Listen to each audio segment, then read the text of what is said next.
दोस्तों कहते हैं कि गुनाह करने वाला कितना शातिर ही क्यों ना हो, पर एक न एक दिन उसकी गुनाहों की सजा उसे मिल ही जाती है। आज की कहानी में भी कुछ ऐसा ही होता है। यहाँ पर एक बहू अपने प्रेमी के साथ में मिल करके बड़ी ही होशियारी से एक नहीं बल्कि दो दो कत्ल कर देती है और वह सोचती है कि जैसे कि कभी भी वो इस चीज पर कभी भी पकड़ी नहीं जाएगी। पर एक न एक दिन जब उसके करतूतों की पता समाज को और उसके घर परिवार के लोगों को लगती है तो सारे लोग यह सुन करके यह सोच करके परेशान हो जाते हैं। तो दोस्तों इस कहानी में ऐसा क्या होता है यह सब जानने के लिए इस कहानी को लास्ट तक जरूर सुने। आदाब, नमस्कार, सत श्री अकाल, मैं सागर पटेल।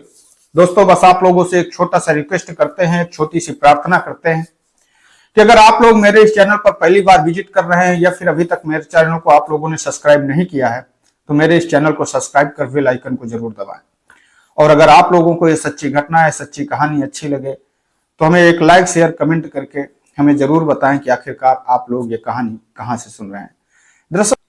दरअसल दोस्तों आज की जो कहानी है, इस कहानी की शुरुआत होती है पंजाब प्रांत का एक जिला पड़ा करता है होशियारपुर, और उसी होशियारपुर जिले के अंतर्गत एक गांव पड़ता है। उस गांव में एक जो गुरप्रीत सिंह नाम के एक व्यक्ति होते हैं जो किसान होते हैं।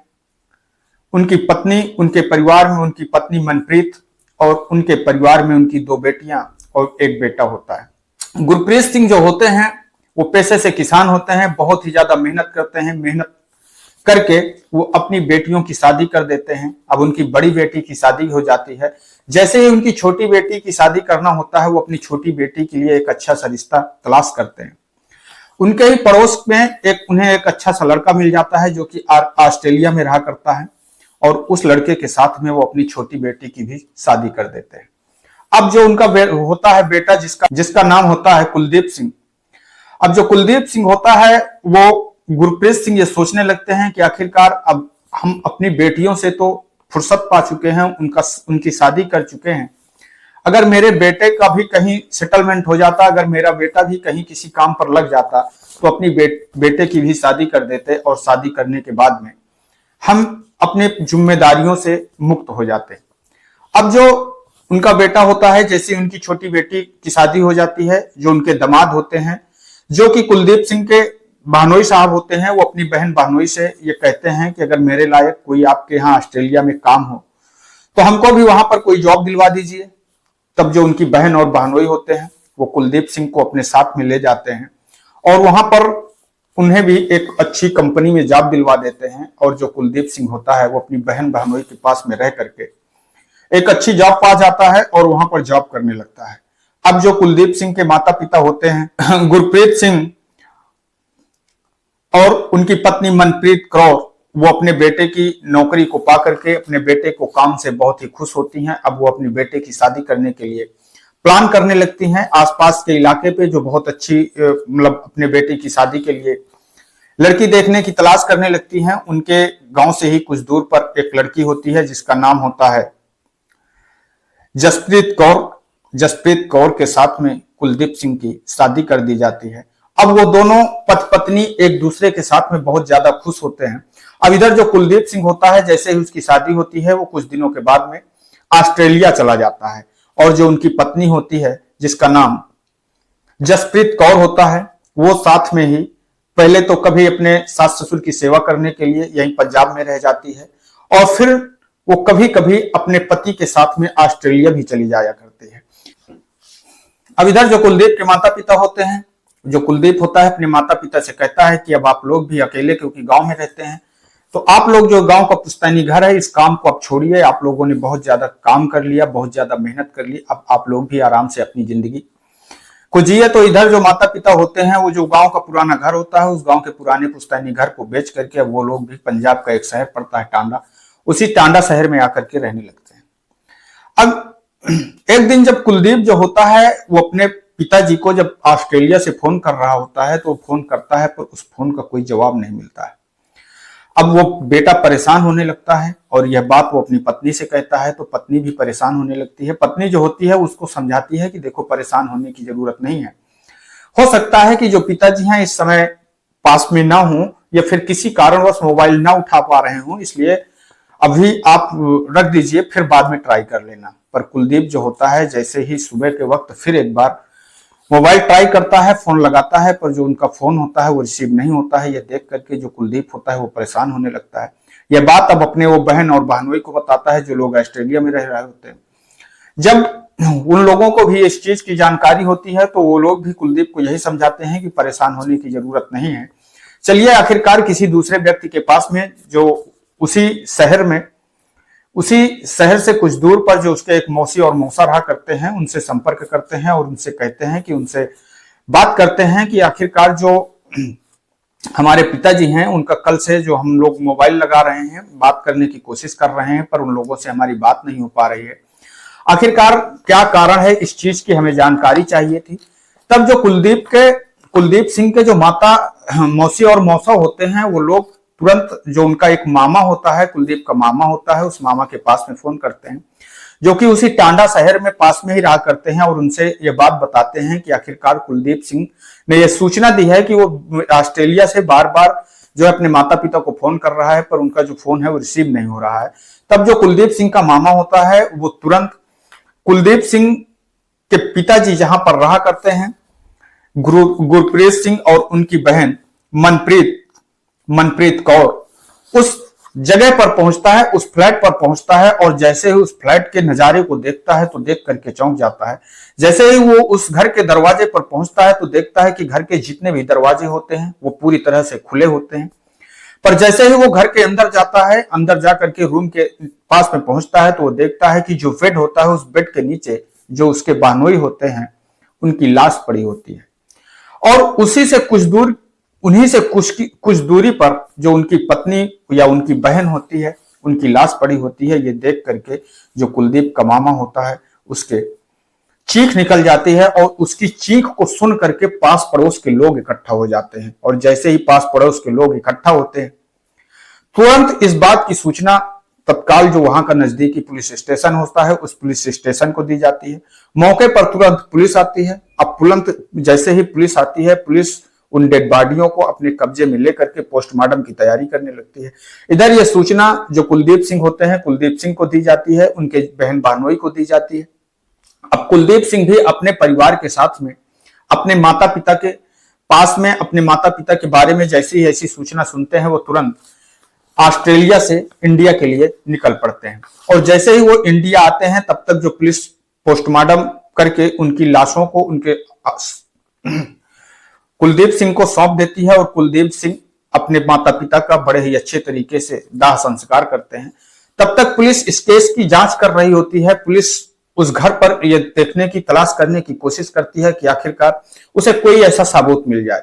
पर पुलिस वहां देखती है कि वहां पर केवल पुलिस को एक ही चीज नजर आती है कि वहां पर 3 जो कप होते हैं, चाय के कप, वो रखे होते हैं, और तीनों कप खाली होते हैं। पुलिस को यह अनुमान लगता है कि आखिरकार इन लोगों की मौत से पहले जब 2 लोग इस मकान पर रहते थे, तो तीसरा व्यक्ति कौन है। पर पुलिस ये सोचने पर बहुत ही सोचती है, इस पर बहुत ही मंथन करती है। पर पुलिस के लिए यह साबित करना आखिरकार ये तीसरा व्यक्ति कौन था, ये इतना आसान नहीं होता है। अब उधर जैसे ही उन लोगों की पोस्टमार्टम रिपोर्ट आती है, पोस्टमार्टम रिपोर्ट से यह जानकारी मिल जाती है कि आखिरकार इन लोगों को नशे की गोलियां या जहरीली चीजें जो उन्हें खाने पीने में ऐसी दी गई, जिसके द्वारा उन्हें बेहोश किया गया। अब पुलिस यह देख करके, यह सुन करके, पोस्टमार्टम रिपोर्ट देख करके चौंक जाती है, परेशान हो जाती है। पुलिस इसी चीज पर बहुत ही ज्यादा परेशान रहती है कि आखिरकार ये तीसरा व्यक्ति है तो है कौन। तब पुलिस को जिस समय पुलिस वहां पर सारे लोग इकट्ठा होते हैं, वहीं पर एक व्यक्ति होता है। पुलिस को इस व्यक्ति को जब पुलिस अब अपने खबरियों को इस काम के लिए लगा देती है कि आखिरकार इस चीज की हमें गुप्त सूचना चाहिए, हमें इस बारे में गुप्त खबर चाहिए कि इन लोगों का आखिरकार कोई ऐसी दुश्मनी या फिर कोई ऐसी बात जिस वजह से इन लोगों का कत्ल किया गया हो। तब पुलिस को एक सूचना मिलती है कि एक व्यक्ति है जो शायद इनके घर अक्सर आया जाया करता था, और वो व्यक्ति उस दिन भी वहां पर, जिस समय पुलिस इन लोगों के विषय में छानबीन कर रही होती है, इन लोगों की लाशों का पोस्टमार्टम के लिए भेज रही होती है, उस समय वो जो व्यक्ति होता है वो मौके पर खड़ा होता है। अब पुलिस उस व्यक्ति को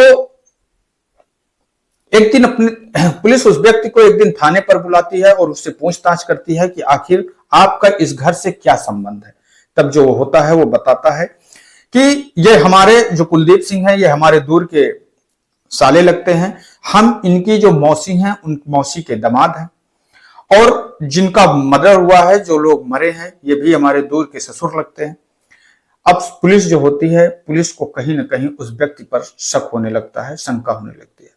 पुलिस तुरंत उस व्यक्ति का मोबाइल लेती है और मोबाइल लेकर के उस व्यक्ति के मोबाइल को चेक करती है कि आखिरकार उसके जो नंबर होते हैं उनके नंबर की डिटेल लेती है। उन नंबरों की डिटेल से उसे जानकारी मिलती है कि जो कुलदीप सिंह की पत्नी होती है, जिसका नाम जसप्रीत कौर होता है, जसप्रीत कौर से उसकी कई कई बार एक एक दिन में बात होती है। और जैसे ही पुलिस को इस चीज का शक होता है, अब वो एक दिन जसप्रीत कौर को और उस व्यक्ति को दोनों को थाने पर बुलाती है। और थाने में बुलाने के बाद में दोनों के साथ में बड़ी ही सख्ती से पेश आती है। और सख्ती से पेश आने के बाद जैसे ही उन लोगों से सख्ती से पेश आकर के पूछताछ करती है, तो लोग ऐसी बात बताते हैं जिसे सुन करके पुलिस वाले भी हैरान हो जाते हैं, परेशान हो जाते हैं। दरअसल दोस्तों, जो कुलदीप सिंह की पत्नी जसप्रीत कौर होती है, वो बताती है कि ये हमारे दूर के जीजा हैं, हमारे दूर के जीजा लगते हैं। और वो शादी से पहले जब वो कभी उसके मोहल्ले में, उसके गांव में आया जाया करते थे, दोनों परिवार एक दूसरे के साथ में कभी कभी पार्क में घूमने के लिए चले जाया करते थे। उसी समय जो कुलदीप सिंह की पत्नी होती है और उस व्यक्ति की मुलाकात होती है। अब उन दोनों में जीजा और साली का संबंध होता है, इसलिए वो दोनों एक दूसरे से कभी कभी मजाक भी करने लगते हैं। इन्हीं मजाक में जो व्यक्ति होता है वो जसप्रीत कौर से कह देता है कि तुम देखने में बहुत ही ज्यादा सुंदर हो और मैं आपसे बहुत ही ज्यादा प्यार करता हूं। जो जसप्रीत कौर होती है वो उस व्यक्ति की बातों पर आ जाती है और उस व्यक्ति की बातों में आकर के, उस व्यक्ति की बातों में मोहित होकर के वो उसके साथ में संबंध बनाने लगती है, उसके साथ में लिव इन रिलेशनशिप में रहने लगती है। पर इधर जैसे ही उसकी शादी कुलदीप सिंह से हो जाती है, अब वो कभी ऑस्ट्रेलिया चली जाती है और कभी ऑस्ट्रेलिया से कुलदीप सिंह से ये कहती है कि हमें अपने सास ससुर की, आपके माता पिता की सेवा करना है, इसलिए हमें इंडिया में रहना चाहिए, हमें इंडिया जाना चाहिए। तब जो कुलदीप सिंह होता है वो कुछ दिनों के लिए अपनी पत्नी जसप्रीत कौर को इंडिया भेज दिया करता है। और जैसे ही वो इंडिया आती है, इंडिया आने के बाद में वो उस व्यक्ति के साथ में आराम से रहती है और उसके साथ में अपनी इच्छाओं को पूरा करती है और उसके साथ में संबंध बनाती है। ये बात धीरे धीरे जो जसप्रीत कौर के सास ससुर होते हैं, कुलदीप सिंह के माता पिता होते हैं, उन लोगों को जानकारी हो जाती है, क्योंकि ये अक्सर जो उनकी बहू होती है वो दिन भर किसी न किसी दिन भर वो अपने फोन पर लगी रहती है और एक दिन और वो दिन भर घर से गायब रहती है। एक दिन जब वो दोनों लोग पत्नी एक पार्क में घूमने के लिए चले जाते हैं, उसी समय जैसे ही वो पार्क से घूम करके आते हैं, वो अपने घर का दरवाजा खटखटाते हैं और दरवाजा कुछ देर तक नहीं खुलता है। उसके बाद में कुछ देर के बाद ही जब दरवाजा खुलता है तो उन लोगों को यह मालूम पड़ जाता है कि आखिरकार जो हमारी बहू है इसके किसी के साथ में नाजायज संबंध है। और वह यह बात अपनी बहू को समझाते हैं, पर जो उनकी बहू होती है उसको यह बात समझ में नहीं आती है और वह अब ये सोचने लगती है कि आखिरकार जब तक ये दोनों लोग हैं, हमारे सास ससुर हैं, हम दोनों लोग आराम से नहीं रह सकते हैं, इसलिए हमें इन दोनों लोगों को रास्ते से हटाना ही पड़ेगा। और यह प्लान वो अपने उस बहनोई से बताती है, अपने उस जीजा से बताती है। तब जो उसके जीजा होते हैं वो कहते हैं कि आप परेशान न होइए, हम इन दोनों को बड़े ही आसानी से रास्ते से हटा देंगे। अब जो जसप्रीत कौर होती है, जसप्रीत कौर अपने लिए एक वीजा निकलवाती है और अपने उस प्रेमी से यह कहती है कि देखिए मैं तो ऑस्ट्रेलिया जा रही हूं इस बीच, क्योंकि मुझ पर किसी को शक न हो, और इसी बीच जो है आप अपने प्लान के तहत इन दोनों लोगों का सफाया कर दीजिएगा। जैसे ही जसप्रीत कौर ऑस्ट्रेलिया पहुंच जाती है, ऑस्ट्रेलिया पहुंच करके उसे इस बात की सूचना मिलती है कि अब जो उसके सास ससुर हैं वो भी ऑस्ट्रेलिया आने वाले हैं, उनका वीजा बन चुका है। तब वो तुरंत अपने प्रेमी को फोन करती है, अपने जीजा को फोन करती है और उनसे कहती है कि जितनी जल्दी हो सके आपको अपना काम पूरा करना होगा, नहीं तो वो लोग भी इंडिया छोड़ करके ऑस्ट्रेलिया आ जाएंगे और फिर आप कभी भी अपने इस काम पे कामयाब नहीं हो पाएंगे और फिर हम कभी एक दूसरे से मिल नहीं पाएंगे। अब जो जैसे ही जो उसका बहनोई होता है, जो उसका जीजा होता है, इस बात को सुनता है, वो सुन करके जसप्रीत कौर से कहता है कि आपको परेशान होने की जरूरत नहीं है, जितनी जल्द हो सकेगा इस काम को खत्म कर देंगे, इस काम को इल्जाम दे देंगे। वो तुरंत अपने जो उसके दो दोस्त होते हैं, उसी क्षेत्र के आसपास के उसके दो दोस्त होते हैं, अपने उन दो दोस्तों से मिलता है और उनसे बात करता है और उनको इसके लिए 5 लाख रुपए सुपारी भी देता है। और वो पैसे भी वो जसप्रीत कौर से ही लेता है। जसप्रीत कौर अपने उस प्रेमी को 5 लाख रुपए देती है और वो 5 लाख रुपए वो अपने उन दो दोस्तों को दे करके उनसे ये कहता है कि आपको मेरा काम करना है। और फिर एक दिन पहले वो उन दोनों दोस्तों को अपने साथ में ले जाकर के गुरप्रीत सिंह के घर के सामने खड़ा हो जाता है। और जैसे ही गुरप्रीत सिंह के घर के दरवाजे बाहर उन लोगों को खड़ा करता है और उसके बाद में वो उनके घर के अंदर जाता है। जैसे ही गुरप्रीत सिंह उस व्यक्ति को देखते हैं, क्योंकि वो उनका दूर का रिश्तेदार होता है, उसको देख करके वो पहचान जाते हैं और वो तुरंत उसको बड़ी ही इज्जत के साथ में घर पर बैठाते हैं। और वो जो उनकी पत्नी होती है वो तुरंत चाय बनाने के लिए जाती है।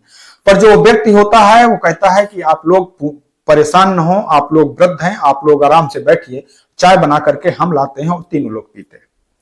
अब वो व्यक्ति किचन में चाय बनाने के लिए जाता है और उसी समय जिस समय वो चाय बना करके लाता है, वो दोनों व्यक्तियों के उन चाय में कुछ नशीले दवाएं मिला देता है और जो उसका खुद का चाय का कप होता है, उस सेफ होता है, वो दोनों के साथ में बैठ करके चाय पीता है। जैसे ही चाय पीने के बाद में उन लोगों को नशा होने लगता है, उन लोगों को नींद आने लगती है। वैसे ही जो गुरप्रीत सिंह जो व्यक्ति होता है वो अपने उन दोनों दोस्तों के साथ में उन लोगों की तकिए से मुंह दाब करके हत्या कर देता है।